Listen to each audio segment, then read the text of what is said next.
दिन इस तरह के बयान दे देते हैं जिससे माहौल भड़क जाता है और मुल्क के हालात बिगड़ जाते हैं। तो इसके लिए क्या संदेश है आपके पास, क्या पैगाम है कि मुल्क में अमन कैसे कायम हो और मुल्क के हालात दुरुस्त कैसे हो? इस पे कुछ बात। बहुत सारे केस अभी देखने को मिलते हैं, जैसा कि अभी सोशल मीडिया अगर आप खोलते हैं तो आपको सिर्फ हिंदू मुस्लिम यही सुनाई पड़ेगा। चाहे आप न्यूज़ में देखें या यूट्यूब के कोई भी प्लेटफॉर्म पे आप देखेंगे तो सिर्फ हिंदू मुस्लिम की ही बात होती है। और आपने कहा कि सोशल मीडिया पे क्या बोले थे आप? इस तरह के हंगामे चल रहे हैं कि किसी देश के अंदर माहौल गड़बड़ चल रहा है। देखिए, कहीं ना कहीं मैं आपको ये कहूंगा कि जो बेरोजगार लोग हैं, जिसके पास कोई काम धंधा नहीं है या जिसको अनभक्त आप कहते हैं जी, वही लोग ये काम करते हैं जी। दंगा फसाद ये वो। कितने लोग अमीर आदमी को देखते हैं आप रैली के अंदर। लेकिन इल्जाम ये भी तो आता है कि पत्थरबाजी होती है। पत्थरबाजी के बारे में आपने कहा, अभी हाल फिलहाल जो एक्सीडेंट हुआ है बहराइच के अंदर हुआ है, जी हाँ, आपने उसको देखा। एक समुदाय के लोग जो है किसी समुदाय के छत पे चढ़ जाते हैं, किसी विशेष मजहब के उससे घरों के अंदर। जो आ रहा है, उससे पहले जो इल्जाम आ रहा है कि पत्थरबाजी हुई है, उससे पहले हुई है।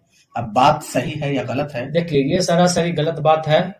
ये जो भी व्यक्ति जो है छत पे चढ़े और उस पर से किसी मजहब के झंडे को उतार करके किसी विशेष मजहब के झंडे को जाता है, कोई गिरा देता है। अभी आप सोच लीजिए, अगर 10 से 20 आदमी किसी के घर में घुस जाए और किसी के बहन को रेप कर दे, माँ को रेप कर दे, वो भीड़ कुछ भी कर सकता है, क्योंकि इस तरह से पगलाई हुई भीड़ कुछ भी कर सकता है। तो क्या लोग क्या करेगा? अपनी माँ बहन को रेप होते हुए देखते रहेगा? नहीं, ये तो क्या संविधान में यही लिखा हुआ है किसी के छत पे जाकर के, किसी के घर में घुस करके, किसी के मजहबी किताब की जो ऐसे बेहरमती कीजिए?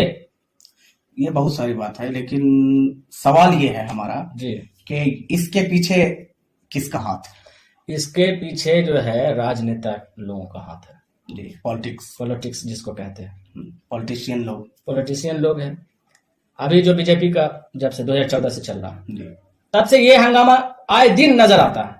इससे पहले भी होता था जी, लेकिन इस तरह से किसी का इतना मन नहीं बढ़ जाता था कि भाई किसी को ट्रेन के अंदर एक बुजुर्ग आदमी को मार रहा, लाते घुस्से पैरे। बताइए कितना दरिंदगी से मार रहा, उसको कितना दरिंदा सिफत इंसान है वो। तो कोई मुस्लिम नाम सिर्फ मुस्लिम का होता है, फिर उसको मारा जाता है, सताया जाता है, पता नहीं किस तरह की उसके साथ बेहरमती की जाती।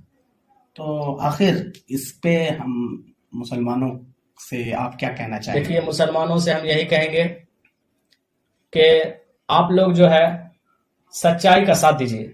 बिल्कुल। पहली बात,